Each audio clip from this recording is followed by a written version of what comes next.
The first warning came just after 5:10 in the morning, not from an alarm, from a sound. Walter Grady stopped halfway across the turbine corridor and tilted his head slightly, the way a man does when he hears something that doesn't belong inside a familiar room. Around him, the factory moved with its usual violence. Steel rollers hammered in the distance. Forklifts beeped somewhere below the catwalks. Steam hissed from overhead valves in long, exhausted breaths. But underneath all of it, there it was again, a faint vibration. Not loud enough for most people to notice, more like a tremor hiding inside the walls. Walter stood still beside the railing, one rough hand resting against cold metal. His hearing wasn't what it used to be, but 38 years inside Benton Industrial had taught him something more useful than hearing.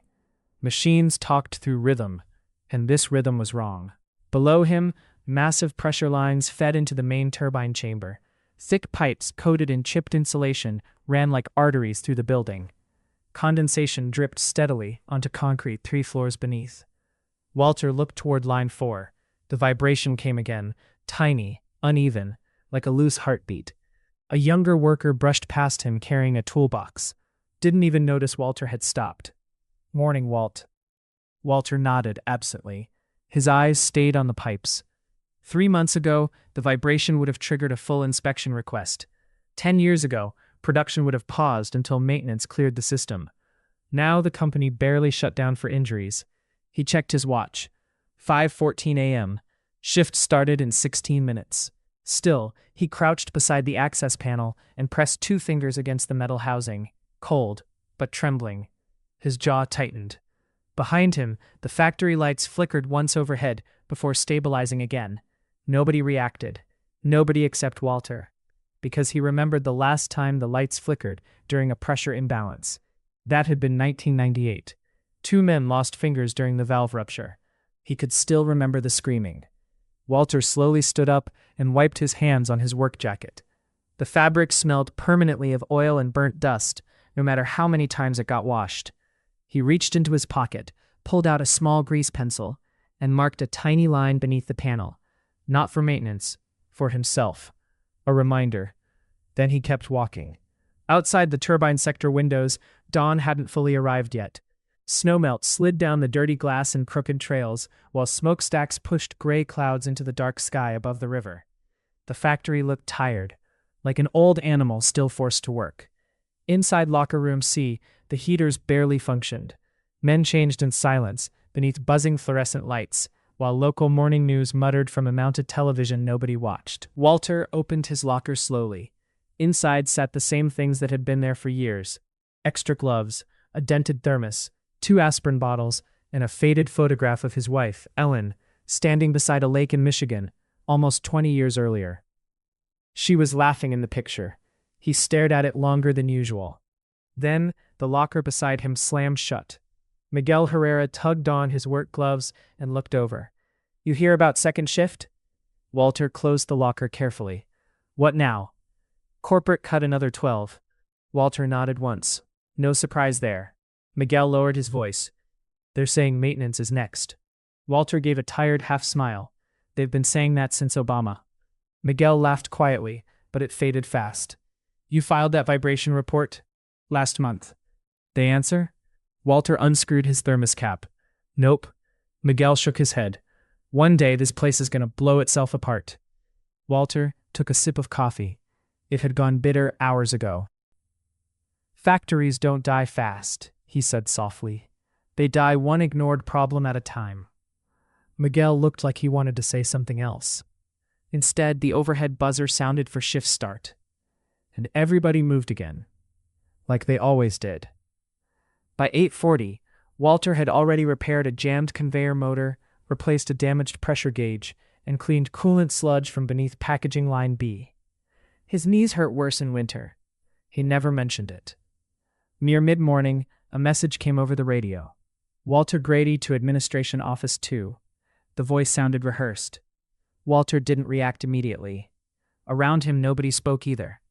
A few workers avoided looking at him altogether. That told him enough. The walk to administration took nearly 4 minutes.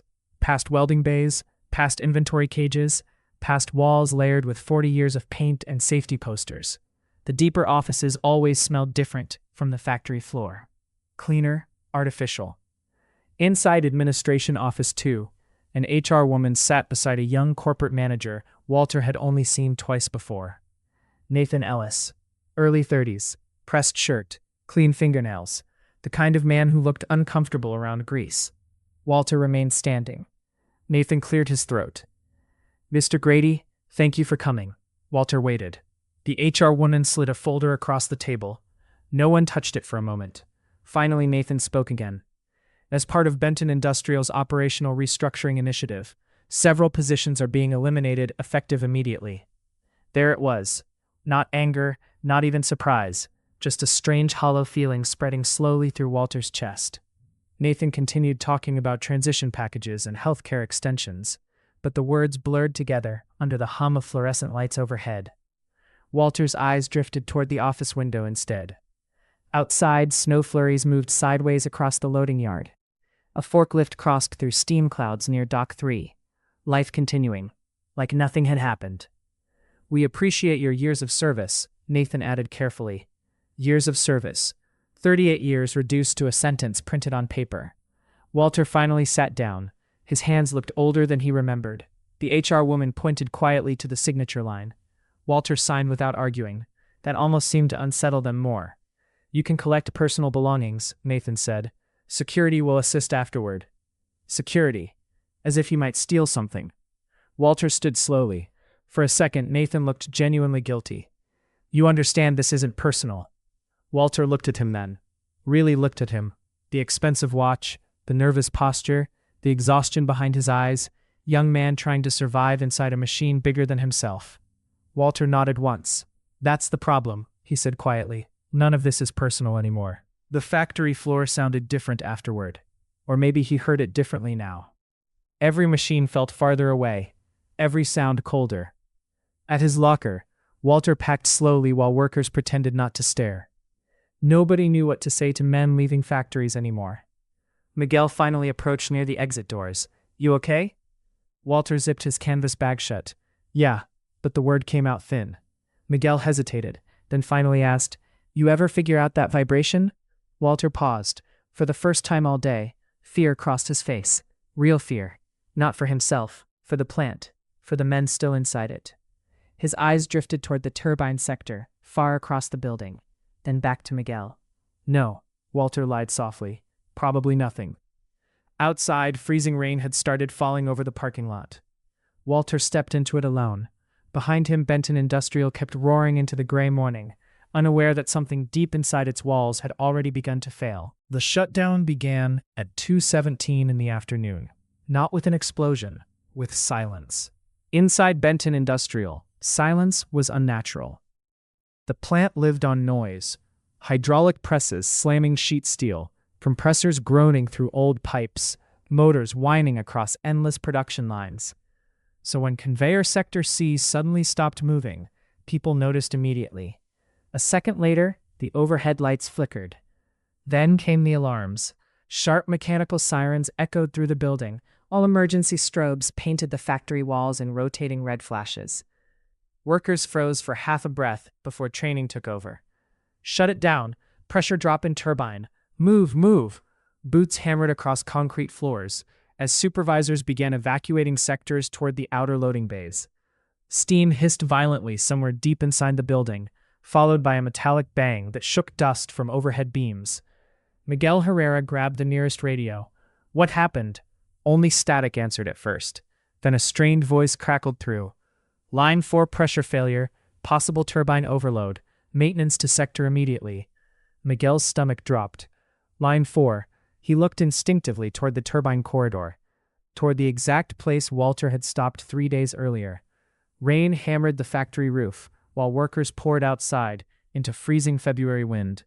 Some still wore welding aprons and face shields. Others stood under loading dock overhangs, smoking nervously with trembling hands. Nobody understood what was happening yet, but everyone felt it. Fear moved differently inside factories. Not loud, heavy, because everybody knew how quickly machines could turn deadly. Inside the administration wing, corporate manager Nathan Ellis stared at flashing warning screens, while two engineers argued beside him. We lost coolant circulation for almost 40 seconds. That shouldn't collapse the whole line. Well, it did. Nathan looked pale. How bad is it? Neither engineer answered immediately. Finally, the older one rubbed both hands over his face. If the turbine seals cracked under pressure, we're done. Done for today? The engineer looked at him carefully. No, done. Nathan swallowed hard. Through the office windows, smoke drifted upward from one of the rear vent stacks into the gray sky. The plant suddenly felt fragile, not like an industry, like an old ship taking on water. Meanwhile, deep inside the restricted turbine sector, emergency crews moved carefully through clouds of steam and burnt coolant smell. One flashlight beam passed across a wall panel near line 4, then stopped. Hold on. A maintenance worker crouched lower. Beneath the control housing, partly smeared by grease and dust, sat a tiny white grease pencil mark. Beside it, a folded maintenance tag wedged behind conduit piping. The paper was old, oil-stained, dated nearly 2 months earlier. His expression changed as he read. Jesus! What? The worker looked toward the others. It's a pressure warning. The room went still, not dramatically, but heavily, like everyone had suddenly become aware of something they didn't want to understand. The note was short, handwritten in block letters. Line 4, vibration irregular, check turbine bearing load, before failure cascade. A second note beneath it, no response to prior requests. One of the younger engineers frowned. Who's Grady? Nobody answered immediately. Then another worker muttered quietly, the old maintenance guy they fired. Rain continued falling long after the evacuation. By evening, Benton Industrial looked abandoned. Emergency lights glowed faintly through factory windows, while utility trucks lined the parking lot. Reporters had already begun gathering outside the main gate after someone posted smoke footage online. Workers huddled beneath umbrellas near the fence line, waiting for updates nobody seemed able to give. Miguel stood apart from the others. Cold rain soaked through his hood, but he barely noticed. He kept replaying the conversation from 3 days earlier. You ever figure out that vibration? Probably nothing. The lie sounded obvious now. A black SUV pulled into the parking lot entrance. Nathan Ellis stepped out moments later, shoulders tense beneath a raincoat. He looked exhausted already. When he approached the workers, conversations died down. Listen, Nathan began carefully. The situation is still under investigation. What happened? Somebody snapped. Nathan hesitated. That hesitation told them enough. An older welder shook his head slowly. Walter warned them, didn't he? Nathan looked toward him sharply. Nobody spoke for a moment. Rain tapped against metal fencing nearby. Finally, Miguel stepped forward. He filed reports. Nathan's silence stretched too long. Miguel stared at him. You ignored them? It wasn't that simple. Miguel gave a short, bitter laugh. It never is after something breaks. Nathan opened his mouth, then closed it again. Because the truth was uglier than negligence. Corporate had delayed maintenance inspections for months to keep quarterly numbers stable during acquisition talks. Non-critical vibration reports had been categorized as low priority unless complete system failure appeared imminent. And Walter had known that. That was why he kept checking the line himself. Miles away from the factory, Walter sat alone inside a small rental house near the river, listening to rain strike the windows. The television played quietly in the background. Local news footage showed aerial shots of Benton Industrial, surrounded by emergency vehicles. Operations remained suspended tonight, following what officials describe as a severe turbine systems failure. Walter muted the television. The room fell silent except for rainwater ticking through old gutters outside. His house felt strangely empty during daytime hours, like his body still expected factory noise somewhere nearby. On the kitchen table sat unpaid bills, reading glasses, and an unopened voicemail notice from his daughter that he hadn't listened to yet. He stared at the dark television screen for a long time, then finally stood. His knees cracked painfully. In the hallway closet, behind old winter coats and toolboxes, Walter reached for a small metal case. Inside were decades of notebooks, maintenance logs, hand-drawn pipe diagrams, pressure calculations, observations written during overnight shifts nobody else wanted. His life's work. Not because anyone asked him to keep records, because somewhere over the years, Walter stopped trusting the system to remember things. He carried one notebook back to the kitchen table and flicked through pages filled with cramped handwriting, dates, temperatures, valve irregularities. Then he stopped on an entry from 6 weeks earlier. Line 4, bearing vibration increasing under heat load. Possible seal fatigue. Recommend shutdown inspection before winter surge demand. Below it, circled heavily, no response again. Not angry, just tired. There was a time he believed experience mattered. Back when older workers trained younger ones face to face instead of watching instructional videos on tablets. Back when management walked factory floors instead of studying spreadsheets 3 states away. Now people looked at men like Walter and saw expense. Aging labor. Replaceable. The phone rang suddenly, startling him. Walter stared at it without moving. It rang again. Finally he answered. Hello? For a moment only static. Then a familiar voice. Walter? Miguel. Walter closed his eyes briefly. How bad? Miguel exhaled shakily. They shut the whole plant down. Walter leaned back slowly into his chair. Outside, rainwater ran down the kitchen window in crooked silver lines. Miguel spoke again, quieter this time. They found your warning. Walter said nothing. You knew it could happen. Another silence. Then Walter finally answered. I knew nobody was listening. The line stayed quiet between them. Not empty, heavy, like 2 men standing beside something broken long before it finally collapsed. By the following Monday, Benton Industrial was still silent. For the first time in nearly 70 years, no smoke rose from the riverfront stacks. The absence changed the whole town. People noticed it while driving to work, while standing outside diners, while waiting at traffic lights near the bridge. The factory had always been loud, even from miles away, a permanent metallic heartbeat beneath everyday life. Now there was only winter wind. Inside the plant, investigators moved slowly through dead machinery with clipboards and flashlights.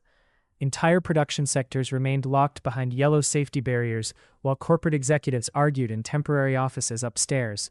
The turbine damage was worse than expected. Cracked seals, warped bearings, stress fractures spreading through the pressure assembly.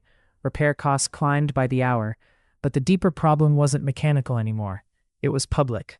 Workers had started talking about ignored reports, budget cuts, delayed inspections, and about Walter Grady.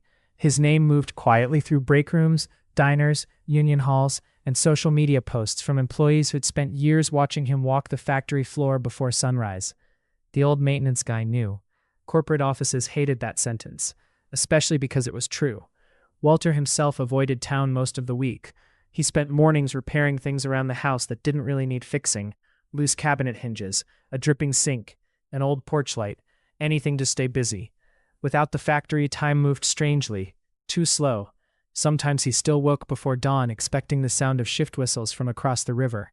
Sometimes his hands reached automatically for work gloves that weren't there anymore. On Thursday afternoon, there was a knock at the door. Walter opened it cautiously. Nathan Ellis stood outside holding a folder beneath his arm. The younger man looked worse than before. Less polished now, dark circles beneath his eyes. Rainwater soaked through the shoulders of his coat. For a moment, neither man spoke. Then Nathan said quietly, I didn't know where else to go. Walter stepped aside without answering. Inside, the house smelled faintly of coffee and sawdust. Nathan sat carefully at the kitchen table, while Walter remained standing near the counter. The silence between them wasn't hostile, just uncomfortable. Nathan finally opened the folder. Inside were copies of Walter's maintenance reports, dozens of them, some printed, some handwritten scans. They found all your records, Nathan said. Walter nodded once. I figured eventually somebody would. Nathan rubbed his forehead tiredly. There were 17 unresolved warnings connected to line 4. Walter said nothing. Why didn't you push harder? That question lingered heavily in the room. Walter looked out the kitchen window before answering. He said, slowly, you learn the difference between people listening and people waiting for you to stop talking. Nathan lowered his eyes. The words landed harder because they weren't angry, just honest. Outside, wind rattled bare tree branches against the side of the house. Finally, Nathan spoke again. They're shutting the plant down indefinitely. Walter's expression barely changed, but something behind his eyes did. Not satisfaction, grief. Real grief.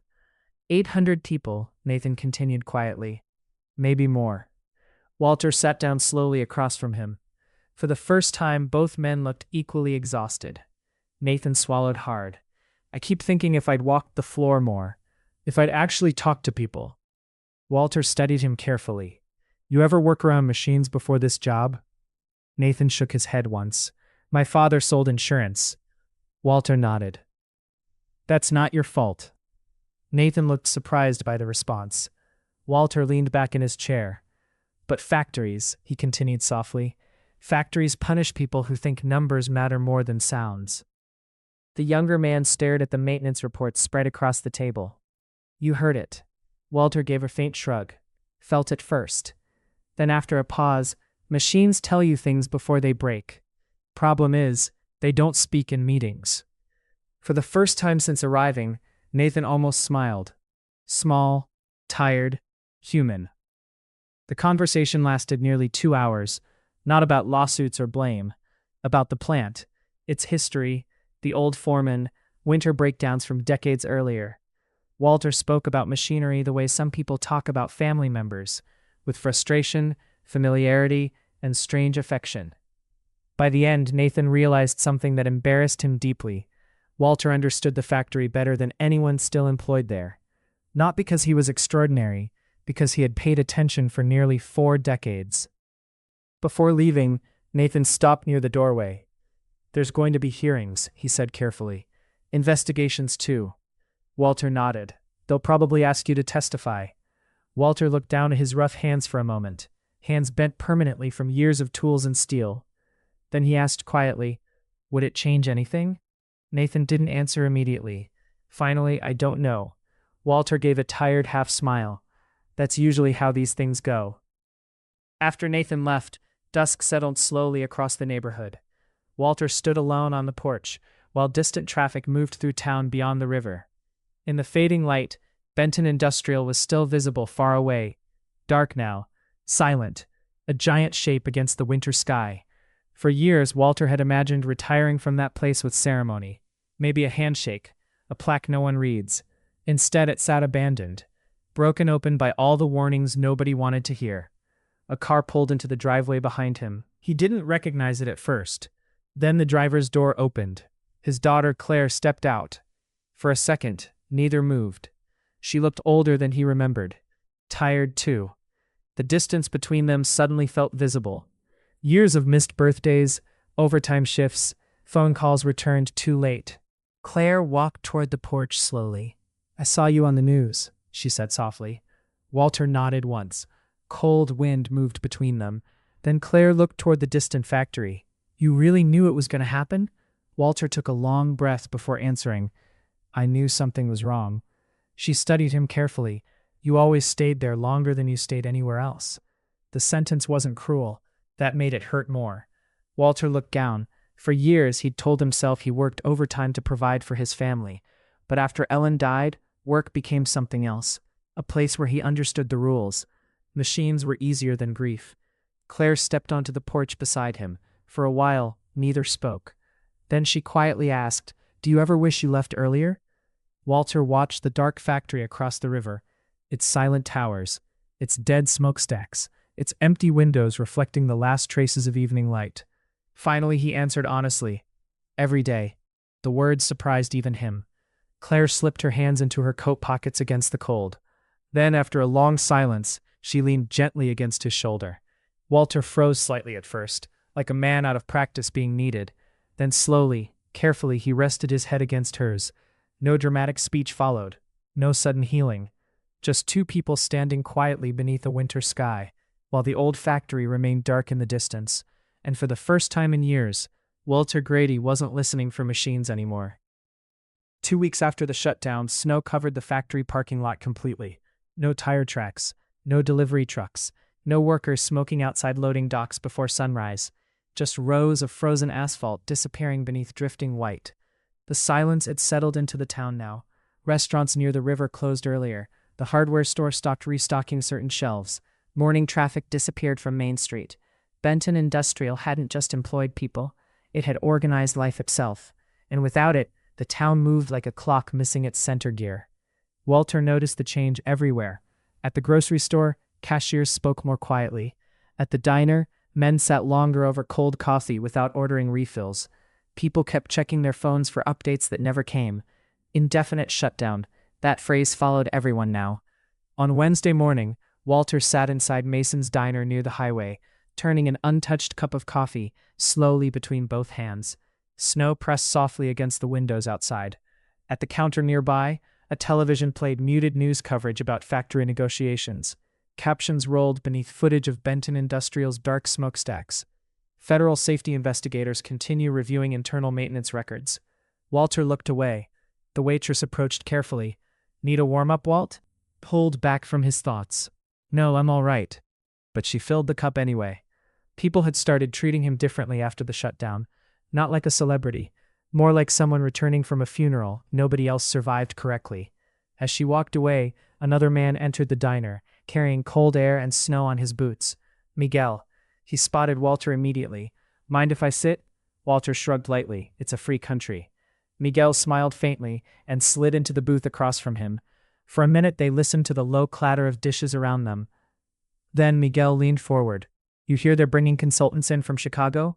Walter gave a tired grunt. "Consultants always arrive after the damage." Miguel laughed once under his breath. Then his expression darkened again. "Guys are getting nervous." Walter nodded. "Mortgage payments, yeah. Kids too." Miguel rubbed both hands together for warmth. "They saying parts of the plant might never reopen." Walter stared quietly out the window. Snow drifted across the empty highway beyond the diner parking lot. "I know." Miguel hesitated before speaking again. "A few of the guys want to meet with you." Walter frowned slightly. "Why?" "They trust you." That answer seemed to genuinely confuse him. Miguel continued carefully. "You warned them. You kept records. You actually paid attention." Walter looked down at his coffee. For years, management barely noticed him unless something broke. Now suddenly people spoke about him like he mattered. It sat strangely in his chest. "I'm not a union leader," he muttered. "Nobody said you were." Miguel paused. "But people listen when somebody tells the truth without trying to sound important." Walter almost smiled at that. Almost. That evening, nearly 20 former workers gathered inside the back room of an old VFW hall near the railroad tracks. The room smelled faintly of dust, burnt coffee, and wet winter coats. Metal chairs scraped against worn wooden floors, while men and women spoke in low, anxious voices about layoffs, unemployment paperwork, and rumors surrounding the plant. Walter nearly turned around at the entrance. Crowds always made him uncomfortable, especially emotional ones. But Miguel spotted him immediately. Head slowly turned as Walter entered. Not dramatically, just quietly. People making room for someone they suddenly saw differently now.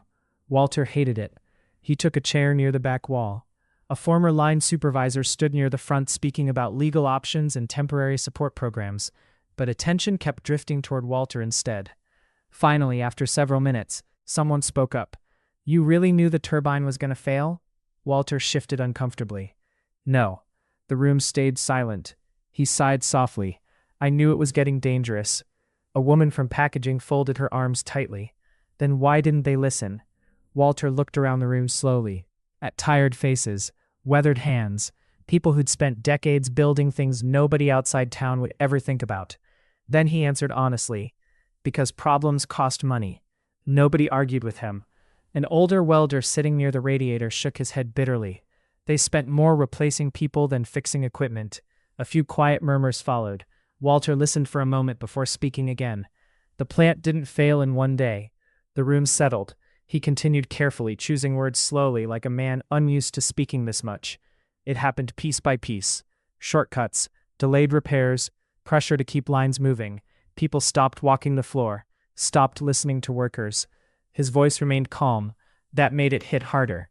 "Machines wear down," Walter said. "That's normal. But when nobody respects the warning signs anymore, eventually, something gives." Silence filled the room afterward. Not awkward silence. Reflective silence.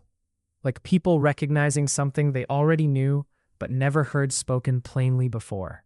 Then, from near the back, someone quietly asked, "What happens now?"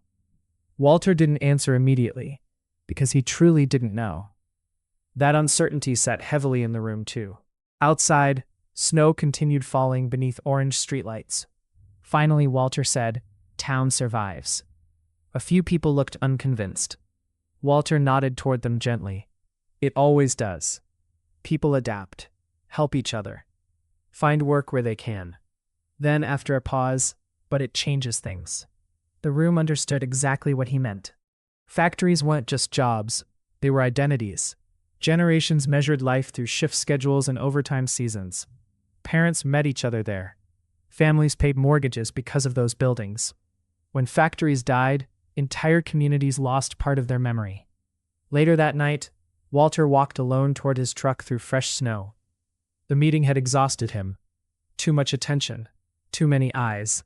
As he reached the parking lot, he heard footsteps behind him. Nathan Ellis approached carefully, hands buried in his coat pockets against the cold.